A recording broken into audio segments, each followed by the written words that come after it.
Hello and welcome to Informatica support videos. This is Asmita from Informatica GCS, and in this video we will talk about parameterizing base URL in HTTP transformation. The agenda of this video is to understand what is HTTP transformation, how does it works, how to parameterize base URL, and then we will see a quick demo on the same. HTTP transformation enables you to connect to an HTTP server where you can use its services and applications. It is a passive transformation. So when you run a session using the HTTP transformation, the integration service will connect to the HTTP server and issues a request to either retrieve data, update data, or read data from HTTP server depending upon the method which you are using, or basically how you are configuring the transformation. So how does it actually works? So first of all, we'll pass the data from any upstream transformation to the HTTP transformation. Then HTTP transformation will have a URL configured in it, and using that particular URL, we'll be sending an HTTP request to the HTTP server. So which will either read the data or update the data in the HTTP server. So this is how actually HTTP transformation works. Parameterizing base URL.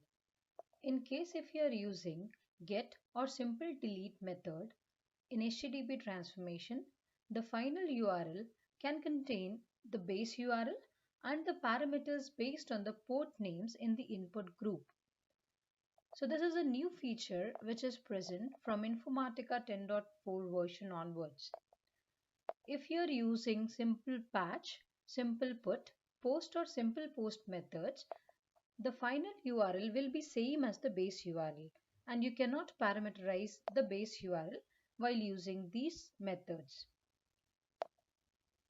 To use parameterization in the base URL, you just simply have to click the checkbox option which will be in the HTTP tab of HTTP transformation. We will see this while we are doing the demo.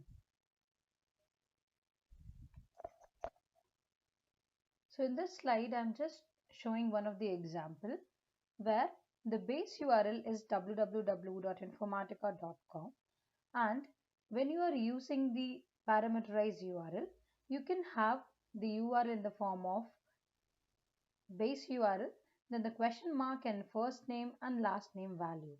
So simply you will have to just click the parameterization option, and then you can put this parameters using the dollar symbol as you can see in the slide. So once you do that, the integration service will send the source file values to the first name and the last name input ports of the HTTP transformation, and then send the HTTP request to the HTTP server specified in the final URL. So in this case, suppose if the first name is 1 and the last name is 2, then the final URL will be in the form of www.informatica.com slash 12. 1 is the first name and 2 is the last name.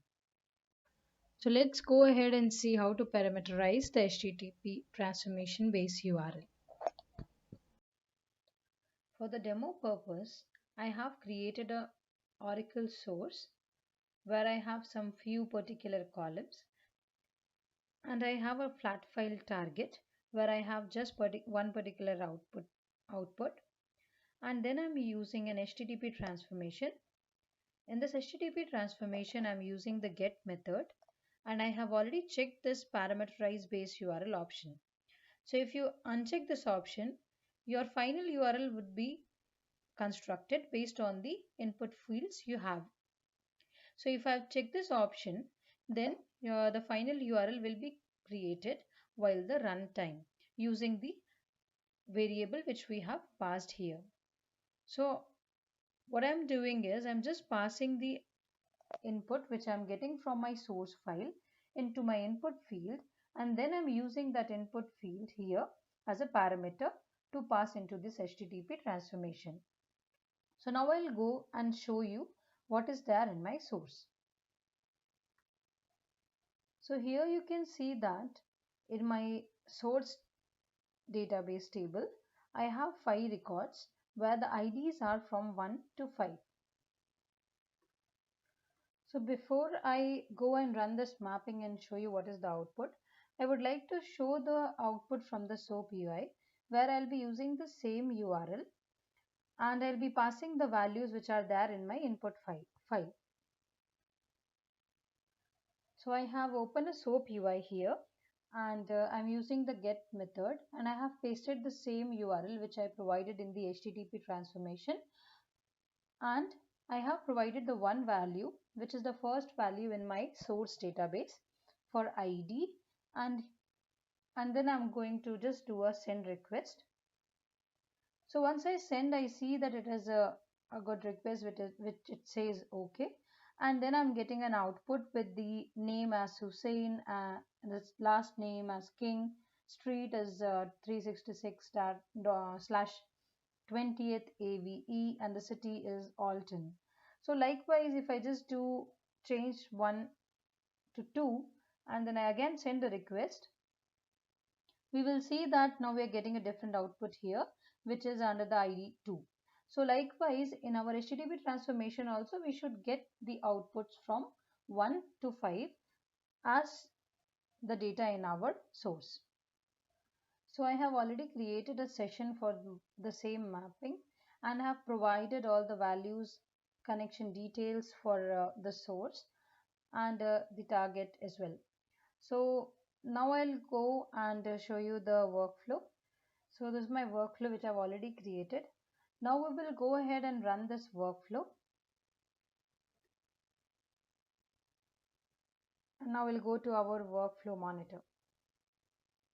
So we see that our workflow is running here and it has succeeded now. So one more thing is I have already made the session to run on verbose mode so that we can see the URL which are being passed.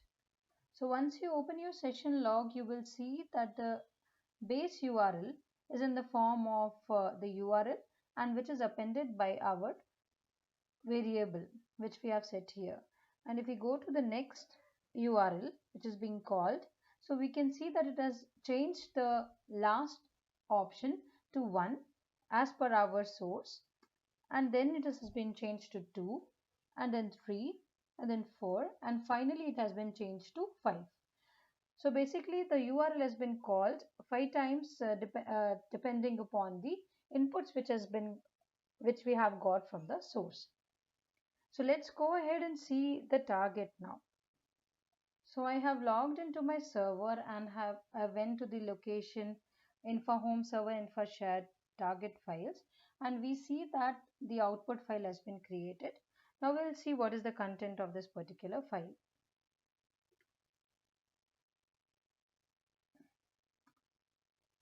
Okay, so as we expected, the output of this file is having all the IDs values, which is like 1, and we can see that Hussein King, which we saw in the SOAP UI as well, and it has the value for second ID, third ID, fourth and the fifth. So we can see that all the 5 IDs are present here. So in this way you can use the HTTP transformation for dynamically calling different values which we get from the source file. With this, we finish our demo session. You can refer to our knowledge base articles in case if you face any difficulties while doing the same. You can refer to our transformation guide in order to get more details on HTTP transformation. We would love to hear from you. You can write to us on supportvideos@informatica.com or tweet us on InfaSupport. Thank you so much for your time.